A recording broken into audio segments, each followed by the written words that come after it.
Te vas a dormir al cuarto de invitados. Fueron 7 palabras, nada más. 7 palabras dichas con tanta frialdad que sentí como si Carlos me hubiera bofeteado el alma.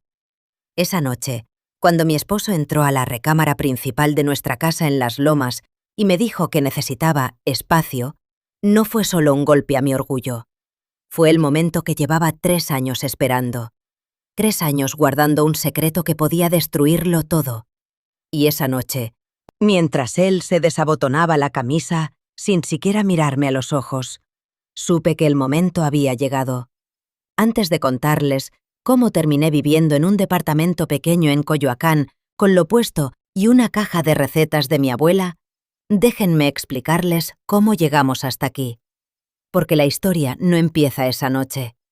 Empieza mucho antes, cuando yo era una mujer que creía en el amor y terminé convirtiéndome en una mujer que creía en la paciencia. Me llamo Sofía Reyes. Tengo 40 años, aunque a veces siento que he vivido 2 vidas diferentes. La primera fue la de la esposa sumisa que construyó el sueño de su marido. La segunda es la que estoy viviendo ahora, la de la mujer que aprendió que el silencio puede ser el arma más poderosa. Conocí a Carlos Mendoza cuando yo tenía 23 años. Trabajaba como secretaria en un bufete de abogados en la colonia Roma, un despacho pequeño pero prestigioso donde aprendí a leer contratos antes de aprender a hacer mole. Él llegó como cliente, tendría unos 30 años, vestía trajes caros que probablemente no había pagado todavía y hablaba de sus sueños de construir un imperio inmobiliario como si ya fuera dueño de medio México. Era carismático, convencedor. De esos hombres que entran a una habitación y todo el mundo quiere escucharlos. Yo era una muchacha de familia humilde, hija de un contador y una ama de casa, criada por mi abuelita Elena después de que mis padres murieran en un accidente cuando yo tenía 15. Mi abuelita era una mujer sabia. Con apenas la primaria terminada, había criado sola a 3 hijos y luego a mí. Me enseñó a hacer tortillas, a coser, a rezar el rosario. Pero sobre todo, me enseñó una cosa que nunca olvidé. Mija, tu dinerito siempre apárate. Al hombre quieres mucho, pero a ti quiérete más. Me casé con Carlos a los 24. Al año siguiente nació Diego, nuestro único hijo. Yo seguí trabajando en el bufete medio tiempo mientras criaba al niño, ahorrando cada peso que podía. Carlos, mientras tanto, empezaba a despegar.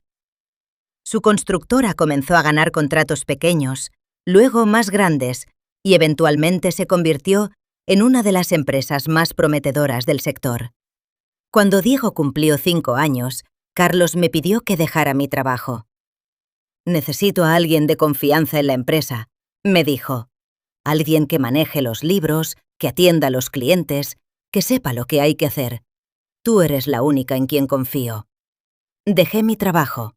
Me convertí en su empleada no pagada. Gerente de oficina, contadora, relacionista pública, decoradora de interiores para las casas muestra, coordinadora de eventos. Todo eso fui, sin sueldo, sin reconocimiento, sin un solo gracias que no fuera seguido de un «pero podrías mejorar esto». 13 años. 13 años construyendo el imperio de Carlos Mendoza. Y mientras tanto, él recibía los premios, salía en las revistas, daba entrevistas hablando de su visión y su esfuerzo.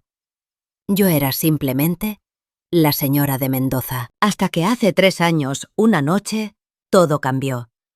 Eran las 2 de la madrugada. Carlos estaba fuera, como siempre en esos días. «Cena con clientes», decía.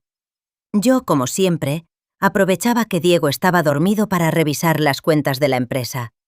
Era el trabajo sucio, el que nadie veía, pero que mantenía todo funcionando. Y entonces lo vi. Una transferencia a una cuenta que no reconocía. Una cuenta en otro banco, con un número que nunca había visto. Pensé que sería un error. Revisé el mes anterior. Otra transferencia. Y otra. Y otra. Un patrón. Algo olía mal. Empecé a escarbar. Esa noche no dormí. A las 3, a las 4, a las 5 de la mañana seguía pegada a la computadora, revisando estados de cuenta, movimientos, documentos. Y lo que encontró me heló la sangre. Nuestra casa en Las Lomas, esa casa de 2 pisos con jardín, la que todos envidiaban, la que salía en las fotos familiares de Navidad, tenía 3 hipotecas. La primera, de 4,5 millones de pesos. La habíamos sacado para comprarla. La segunda, de 3,8 millones, apareció 4 años después. La tercera, de 4 millones, tenía apenas 2 años. Total, 12,3 millones de pesos de deuda. El valor real de la casa en el mercado, 9,5 millones. Estábamos 2,8 millones abajo, en un pozo del que no podíamos salir. La empresa estaba peor. Créditos fiscales atrasados por 2,8 millones. Deudas con proveedores por 3,5 millones. Préstamos para maquinaria por 2,2 millones. La constructora de Carlos, su precioso imperio, debía más de 8,5 millones. Hice cuentas, sumé, resté. El total de deudas era de aproximadamente 21 millones de pesos. Los activos reales, si los vendíamos todos, no llegarían a 18. Estábamos 3 millones abajo, y eso contando lo que no habíamos perdido. Pero la pregunta más importante era, ¿dónde estaba el dinero? Seguí investigando. En las semanas siguientes, rastreé cada transacción sospechosa que pude encontrar. Y la imagen que emergió fue devastadora. Inversiones en criptomonedas. 1,8 millones perdidos. Apuestas en un casino de Las Vegas. 800.000 pesos. Un departamento en Santa Fe del que yo no sabía nada. Rentado para una mujer de la que tampoco sabía nada. 1,2 millones en rentas y muebles. Gastos de representación que nunca vi reflejados en nada. Viajes, ropa de diseñador, cenas en restaurantes donde yo nunca fui invitada. Otros 2 millones. Mi esposo no estaba construyendo un imperio. Estaba construyendo un castillo de naipes con dinero prestado. Y los naipes estaban en llamas. Mi primer impulso fue enfrentarlo. Gritarle. Romperle la madre en su propia cara. Pero conocía a Carlos. Lo había visto operar durante años. Si lo enfrentaba, me manipularía. Me haría sentir que yo era la loca por desconfiar. Me echaría la culpa. Me haría dudar de mis propios ojos. Y peor aún, si descubría que yo sabía, intentaría quedarse también con lo mío. Porque yo tenía mi propio dinero. Mi abuelita Elena me lo había enseñado bien. Cuando trabajaba en el bufete, había ahorrado religiosamente. Mi afore, después de todos esos años, tenía 350.000 pesos. Nunca lo toqué. Cuando me fui, lo mantuve separado. Y mi abuelita, al morir, me dejó 4,8 millones de pesos. «Para ti solita», decía su testamento. «Esto es de Sofía, para lo que ella necesite». 6 años lo había mantenido en una cuenta separada, sin mezclarlo con las finanzas de Carlos, sin usarlo para gastos de la casa. En total, tenía 5,15 millones de pesos que eran completamente, legalmente, absolutamente míos. Así que no enfrenté a Carlos. Actué. Hablé con mi tío Toño, contador jubilado, el hermano de mi papá. Él me ayudó a crear un fideicomiso irrevocable para Diego. Mi afore y la herencia de mi abuelita se fueron ahí. Mi nombre no aparecía como beneficiario. El de Carlos, mucho menos. Era para el futuro de Diego, la universidad, una casa, una emergencia, intocable. Luego documenté todo. Cada hipoteca, cada cuenta oculta, cada transacción sospechosa. Copias en casa de mi hermana. Copias en una caja de seguridad. Copias en una memoria cifrada que guardé en mi ropa interior, donde sé que Carlos nunca buscaría.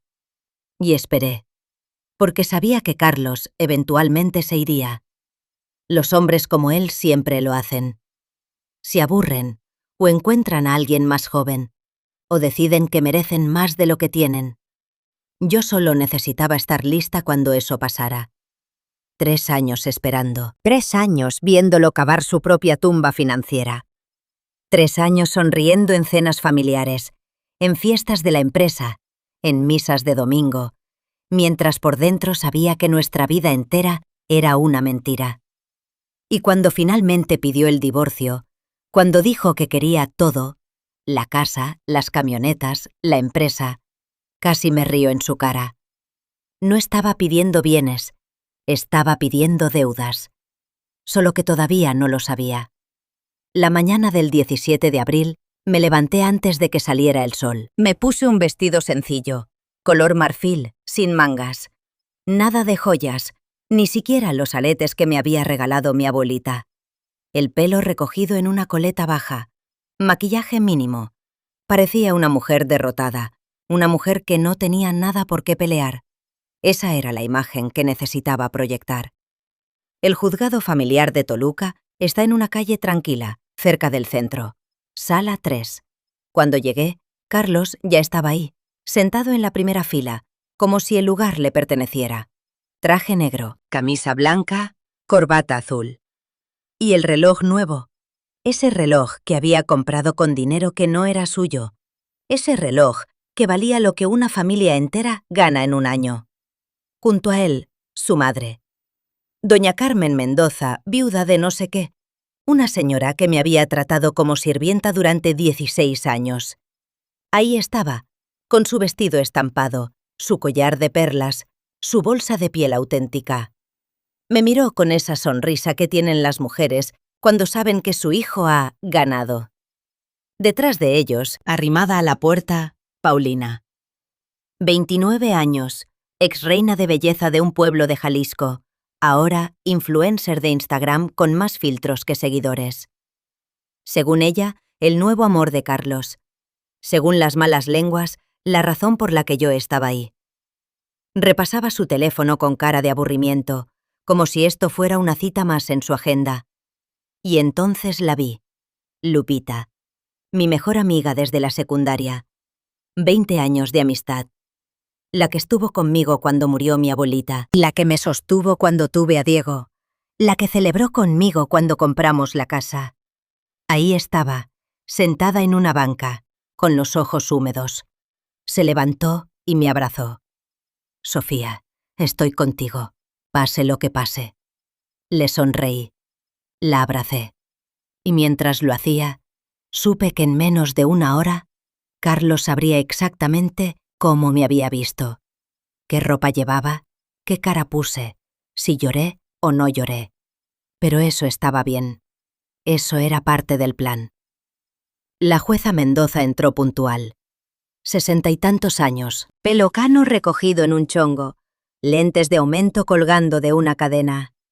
30 años en el tribunal, decían. A ella no le vendían espejitos. Reyes versus Mendoza. Audiencia final. ¿Hay acuerdo? El licenciado Trejo, el abogado de Carlos, uno de los más caros de la ciudad, se puso de pie. Sí, señora jueza. Mi cliente, el señor Carlos Mendoza, asume la totalidad de los bienes conyugales, la residencia en Las Lomas, la empresa constructora Mendoza y Asociados y los vehículos registrados a nombre de la sociedad conyugal. A cambio, la señora Sofía Reyes recibirá una liquidación de 200.000 pesos, más sus pertenencias personales, y la custodia compartida del hijo menor, Diego Mendoza Reyes.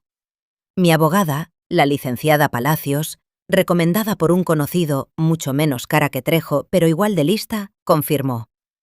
Correcto, señora jueza. Mi clienta acepta los términos del acuerdo. La jueza me miró. Sus ojos recorrieron mi vestido, mi cara, mis manos. Buscaba señales de coerción, de miedo, de que me estaban obligando a aceptar algo injusto. Señora Reyes, dijo, necesito asegurarme de que entiende lo que está haciendo. Está renunciando a bienes de considerable valor. La casa, la empresa que ayudó a construir. ¿Está segura? Mantuve la voz baja, temblorosa. Sí, señora jueza, entiendo. ¿Y lo hace voluntariamente? ¿Nadie la está presionando? No, señora jueza. Bajé la vista un momento. Luego la levanté. Solo quiero que mi esposo tenga lo que pidió. Quiero que esto termine. La jueza me observó un largo rato. Por un momento pensé que iba a intervenir, a detener todo, a protegerme de mí misma. Pero no lo hizo. Era una mujer adulta, con abogada, tomando sus propias decisiones. Muy bien. Procedamos. El actuario repartió los documentos. Página tras página de lenguaje legal, cada 3 hojas un espacio para firmas. Carlos firmaba rápido, casi sin mirar. Quería terminar, quería irse a celebrar con Paulina. Yo firmaba despacio, deliberadamente. Cada trazo era consciente, pensado. Llevaba 3 años esperando este momento. Iba a saborearlo. El licenciado Trejo, sin embargo, hacía su trabajo. Revisaba cada página. El acuerdo principal, firmado. El inventario de bienes, firmado. Las condiciones de la liquidación, firmadas. Y entonces llegó a la página 27. Anexo de declaración de pasivos. Lo vi leer. Vi cómo su cara cambiaba. Volvió a la página anterior, luego a la siguiente, como si esperara haber leído mal. No había leído mal. Pasivos de la vivienda. 12,3 millones de pesos. 3 hipotecas. Deudas de la empresa. 8,7 millones de pesos. Créditos fiscales, proveedores, préstamos. Adeudos de vehículos. 1,2 millones de pesos. 2 camionetas, un auto deportivo. Garantías personales. 3 millones de pesos. Líneas de crédito. Total de pasivos asumidos, 25,2 millones de pesos. El licenciado Trejo palideció. Se inclinó hacia Carlos y le dijo algo en voz baja. Carlos lo ignoró. Después. Señor Mendoza, insistió Trejo. Necesito hablar con usted ahora. Ya casi terminamos. Después. Señor, usted está asumiendo todas las deudas. Más de 25 millones de pesos. Carlos se giró a mirarlo. ¿Qué? El anexo de pasivos, dijo Trejo, señalando el documento. Las hipotecas, las deudas de la empresa. Está asumiendo responsabilidad personal por todo. Por primera vez, Carlos miró realmente lo que había firmado. Vi sus ojos recorrer los números. Vi cómo el color se le iba de la cara. Casa. 12,3 millones adeudados. Valor real. 9,5 millones. Empresa. 8,7 millones en deudas. Vehículos. 1,2 millones en obligaciones. Total de deuda. 25,2 millones. Lo que había ganado era un agujero negro. Carlos se levantó de golpe. Su silla cayó hacia atrás con un ruido que retumbó en toda la sala. «Esto no es correcto», dijo con la voz temblorosa. «Estas cifras son falsas. Ella ocultó esto. ¡Es un fraude!». La jueza levantó la cabeza. «Señor Mendoza, siéntese». «No me voy a sentar. Ella manipuló los documentos». «Señor Mendoza». La voz de la jueza cortó el aire como un cuchillo. Carlos se dejó caer en la silla, pero sus manos no dejaban de temblar. El reloj nuevo le bailaba en la muñeca. La jueza revisó los documentos. «Señor Mendoza, aquí está el anexo de pasivos, firmado por usted. Son las deudas asociadas a los bienes que usted reclama. Bienes a su nombre, su empresa, su propiedad. ¿Me está diciendo que no conoce su propia situación financiera?». El silencio fue absoluto. El licenciado Trejo tosió. «Señora jueza, debo hacer constar que recomendé a mi cliente una auditoría financiera independiente antes de esta audiencia. Mi cliente la rechazó. Tengo la constancia firmada por él». Carlos lo miró como si lo hubiera traicionado. Trejo le pasó el documento a la secretaria del tribunal. La jueza lo leyó. Así que el licenciado Trejo le recomendó verificar las cifras. Usted decidió no hacerlo. Firmó una constancia reconociendo esa decisión. Levantó la vista. ¿Es correcto, señor Mendoza? Carlos abrió la boca, pero no salió nada. Finalmente, susurró. Sí. Entonces asumió este riesgo voluntariamente. Tuvo oportunidad de investigar. No lo hizo. El acuerdo es válido. Pero yo no sabía. Yo pensé que... Señor Mendoza, firmó ante este tribunal declarando entender y aceptar los términos. Tuvo representación legal competente. Rechazó una revisión adicional. Su esposa no ocultó nada. Estas son sus deudas, sus hipotecas, sus obligaciones. La jueza hizo una pausa. El acuerdo es final. El mazo golpeó la mesa. Señora Reyes, tiene su liquidación. Señor Mendoza, tiene los bienes acordados junto con todas las deudas asociadas. Este matrimonio queda disuelto. Me levanté. Acomodé mi vestido. Tomé mi bolsa. Antes de salir, me giré hacia Carlos. Estaba hundido en la silla, rodeado de papeles, viendo cómo su mundo se derrumbaba. Pediste todo, menos a Diego, le dije en voz baja. Te di exactamente lo que pediste. Salí sin mirar atrás. En el pasillo, el sonido de los gritos de Carlos contra su abogado rebotaba en las paredes. ¿Cómo no me dijiste? Me advirtieron y no me dijiste. La voz calmada de Trejo. Sí, le advertí. Está firmado. Usted no quiso escuchar. Vi a Paulina. Estaba junto a la puerta, escuchando. La vi mirar hacia adentro, hacia Carlos. Vi cómo su expresión cambiaba al verlo ahí, derrotado, bañado en sudor, gritándole a su abogado. Vi cómo entendía que el hombre que había conocido no era el dueño de nada. Tomó su bolsa, ajustó sus lentes oscuros y caminó hacia el elevador sin mirar atrás. Cuando llegué a la calle, el sol de abril calentaba mi cara. El cielo estaba despejado. En algún lugar detrás de mí, mi exmarido estaba destruyendo lo poco que le quedaba. Delante de mí había una vida nueva, más pequeña, más sencilla, pero mía. 3 meses después, la vida había cambiado tanto que a veces me costaba reconocerla. La casa de las Lomas fue embargada por el banco. La constructora cerró sus puertas. Los proveedores demandaron a Carlos. Doña Carmen ya no iba a misa los domingos porque, según las vecinas, no tenía con qué estrenar vestido. Paulina lo borró de Instagram. Lo borró de su vida como si nunca hubiera existido. La cocina gris que ella pintó sobre mi durazno ahora estaba vacía, igual que todas sus promesas. Lupita me llamó un domingo por la noche. Lloraba.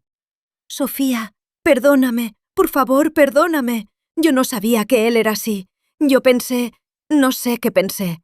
Él me dijo que me quería, que iba a estar conmigo después del divorcio. Yo solo quería que me quisiera alguien como él. Escuché su voz quebrada, sus disculpas, sus explicaciones. 20 años de amistad.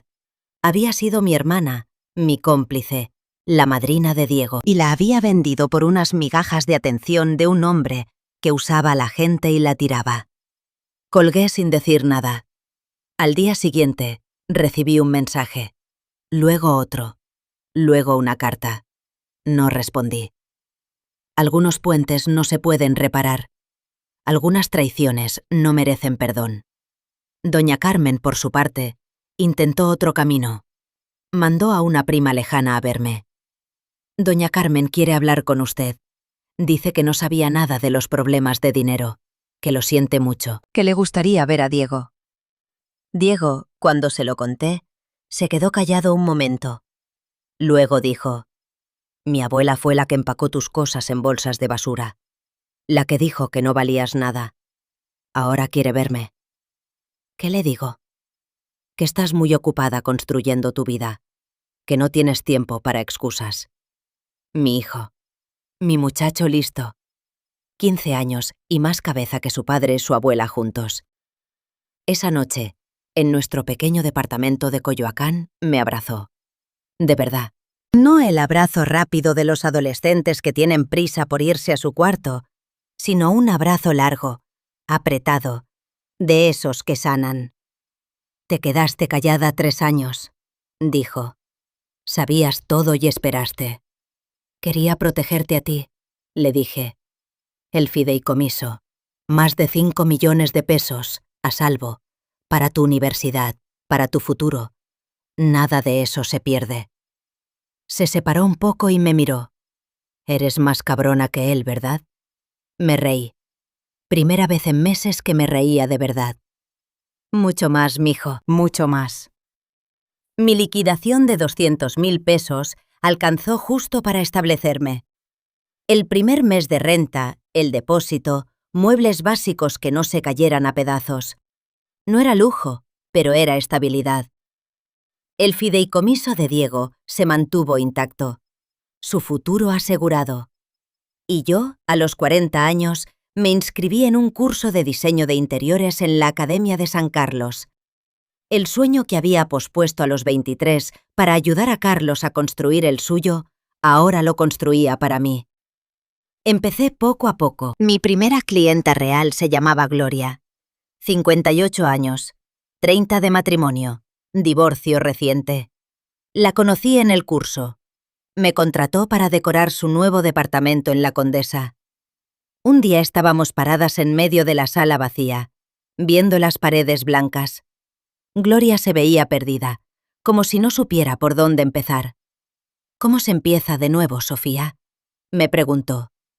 Lo pensé un momento. Miré las paredes vacías, los pisos de madera, la luz que entraba por el ventanal. Un cuarto a la vez, Gloria. Un color a la vez. Un día a la vez. Elegimos juntas los colores. Para la cocina, escogió un tono durazno, como el mío.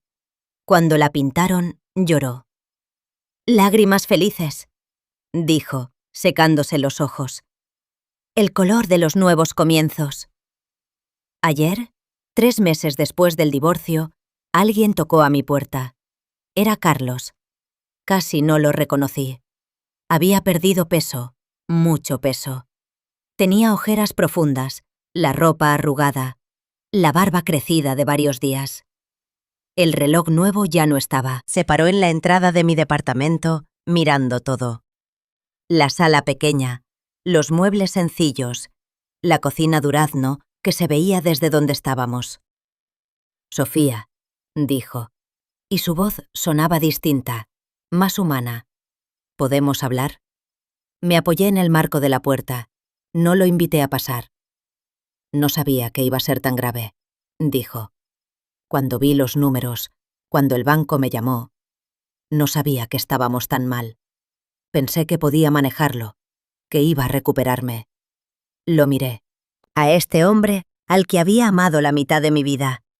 Este hombre que me había tirado a la basura. Este hombre que ahora se ahogaba en las consecuencias de sus propias decisiones. «Perdóname», dijo. «Sé que no merezco que me perdones, pero tal vez podríamos intentarlo de nuevo. Por Diego». «Carlos», dije con calma.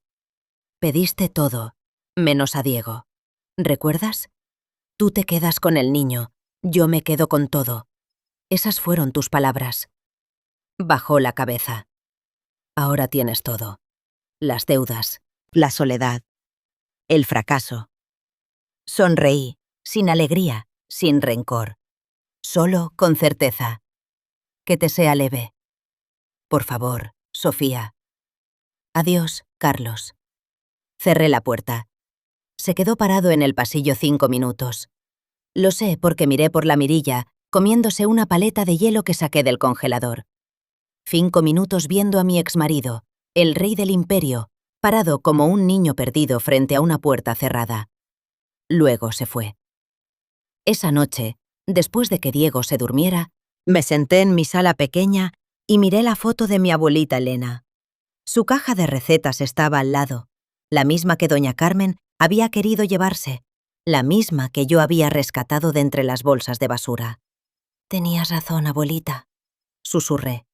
«El dinero propio, la dignidad propia. Y nunca dejar que te hagan menos». El departamento estaba en silencio. Pequeño, sí, Nada que ver con la casa en la que había vivido 16 años, pero era mío. Cada color en las paredes, cada mueble que había elegido, cada decisión era mía. Y por primera vez en mucho tiempo, era libre. Esta mañana, mientras tomaba café en mi cocina Durazno, viendo la lluvia caer sobre Coyoacán, sonó el teléfono. Era mi tío Toño. «Sofía, ¿cómo vas?» «Bien, tío. ¿Qué dice el fideicomiso?» «Que ya pasó los 5,4 millones de pesos. Diego puede estudiar donde quiera. Medicina, arquitectura, lo que sea». Colví y sonreí. Mi abuelita tenía razón.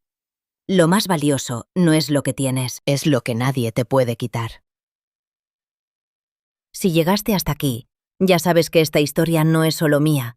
Es de todas las mujeres que han sido invisibles, que han esperado, que han callado y que un día deciden hablar. Comenta abajo de dónde nos ves y qué hora es. Yo leo todos los comentarios. Suscríbete al canal y activa la campanita, porque historias como esta, que te agarran el corazón y no lo sueltan, las subimos cada semana. La vida da revueltas, pero también da segundas oportunidades. Esta fue la mía. Nos vemos en el próximo vídeo.